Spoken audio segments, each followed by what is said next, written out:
Здравствуйте, смотрите в сегодняшнем выпуске. Президент Туркменистана обозначил ключевые направления развития страны, принят пятилетний план по борьбе с торговлей людьми, создан комитет по проведению на высоком уровне мероприятий в 2025 году и другие новости.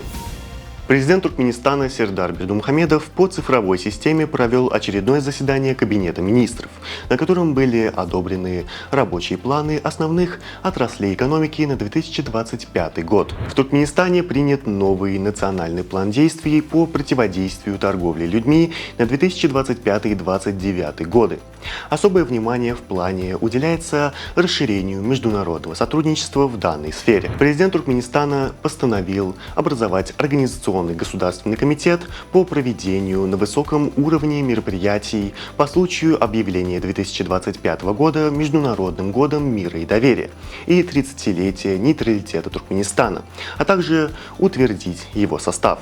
В свет вышла новая книга президента Туркменистана Сердара Бердымухамедова «Махтумкули. Мыслитель мира».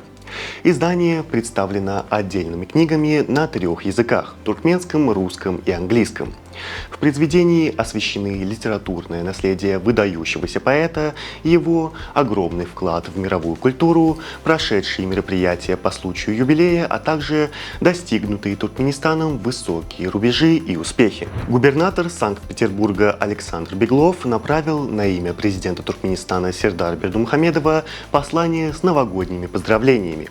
Беглов выразил убежденность в том, что в новом году Санкт-Петербург и Туркменистан смогут укрепить плодотворное сотрудничество, реализовать новые идеи и проекты. Массовое ДТП произошло в Акмолийской области Казахстана. На участке дороги между селами Когам и Каратал района Биржан-Сал столкнулись порядка 95 автомобилей. По информации Департамента полиции региона, причиной аварии стало резкое ухудшение погодных условий. Из-за метели видимость на дороге была существенно ограничена. На территорию Кении рухнул крупный космический объект весом почти полтонны. Массивное металлическое кольцо, являющееся частью ракеты-носителя, совершило неожиданное приземление вблизи одной из местных деревень. К счастью, никто из местных жителей не пострадал. Милан со счетом 2-1 обыграл Ювентус в полуфинальном матче Суперкубка Италии по футболу. Турнир проходит в Саудовской Аравии. В финале Милан встретится с Интером, который ранее победил Аталанту со счетом 2-0. Решающий матч за титул пройдет 6 января. Мадридский Реал одержал волевую победу над Валенсией со счетом 2-1 в перенесенном матче 12-го тура чемпионата Испании по футболу. На 27-й минуте Валенсия вышла вперед благодаря голу Уго Дуру.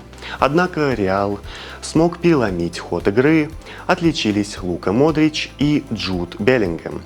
Эта победа позволила Реалу набрать 43 очка и подняться на первое место в таблице. На сегодня это все. Со всеми новостями вы можете ознакомиться на сайте turkmenportal.com, на наших официальных страницах в социальных сетях, а также на Билет Видео. Всего вам доброго и помните, что Туркменпортал ваш самый надежный источник новостей.